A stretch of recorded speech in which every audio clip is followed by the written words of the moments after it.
mas eu queria começar fazendo uma reflexão, saindo um pouco do tecnicismo. Eu queria perguntar ao presidente do Banco Central se ele sabe quanto que custa 1 litro de leite, quanto que custa 1 quilo de arroz, 1 quilo de feijão. Porque, com todo respeito, nós temos que sair da Faria Lima e interagir com a população que mais precisa. Ora, nós sabemos que o Banco Central, ele possui legalmente o objetivo de fomentar o pleno emprego. Isso não sou eu que estou dizendo, isso está no artigo 1º, parágrafo único da Lei Complementar 79. Eu estou perguntando ao senhor, o que tem sido feito para cumprir esse objetivo? Outra coisa, essa taxa de juros, que é um instrumento de política econômica aplicada indistintamente a todos os agentes. É uma taxa Selic de 13,75. Ela vai atingir a pessoa física, ao trabalhador, a toda a população brasileira e a pessoa jurídica, as grandes empresas. O que eu quero saber é, quando essa política pública ela é aplicada de forma igualitária, quem sente os piores efeitos são os mais pobres. Eu não tenho dúvida. Então, a minha pergunta é, o que tem sido feito para que os bancos, as grandes instituições financeiras, também contribuam proporcionalmente ao seu tamanho e aos seus lucros no controle inflacionário do país? É isso que eu quero saber. Ora, porque se você aplica uma taxa Selic de 13,75 de forma indiscriminada para todo brasileiro e brasileiro, seja pessoa física e jurídica, seja banqueiro, seja grandes empresas, quem vai mais sentir esse impacto, obviamente, é a população mais pobre. Lembrando que um dos fundamentos da República Federativa do Brasil, e mais uma vez, não sou eu que estou dizendo, está lá no artigo 3º, inciso 3º da Constituição Federal, é erradicar a pobreza, abolir toda e qualquer forma de discriminação, reduzir a desigualdade social e regional. E um outro questionamento que eu faço ao senhor é, o boletim do Copom, ele, embora pretensiosamente técnico, ele é baseado em dados objetivos.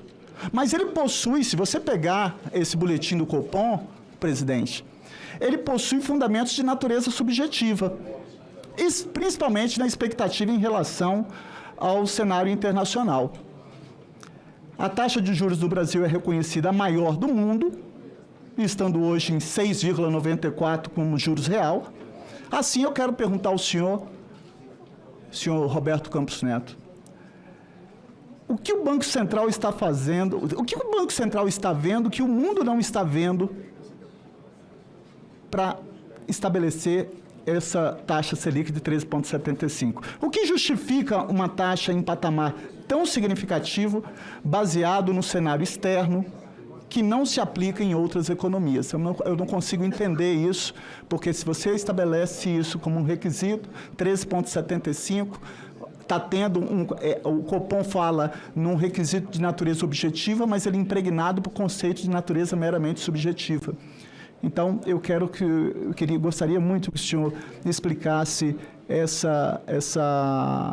o que o Banco Central está fazendo para implementar o artigo 1º, ou seja, o objetivo de fomentar o pleno emprego, porque hoje nós temos aí 62,5 milhões de brasileiros e brasileiras abaixo da linha da pobreza, uma desigualdade social e regional, em que essa taxa de juros só vai aprofundar essa desigualdade social.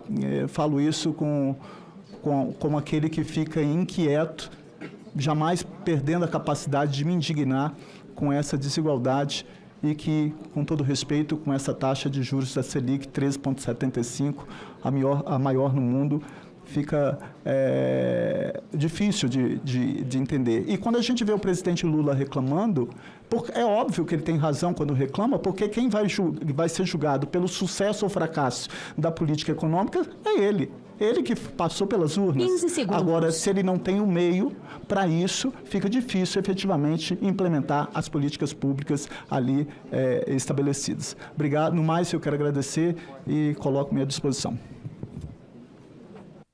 As perguntas do senador Fabiano Contarato. Eu sei quanto custa a inflação para o mais pobre. E os estudos mostram o efeito da inflação para o mais pobre.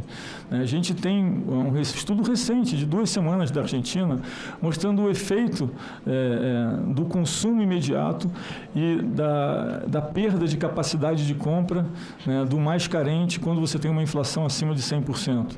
E a gente sabe, né, dos históricos de inflação brasileira, do mecanismo de indexação que é muito vivo e do perigo que a inflação representa.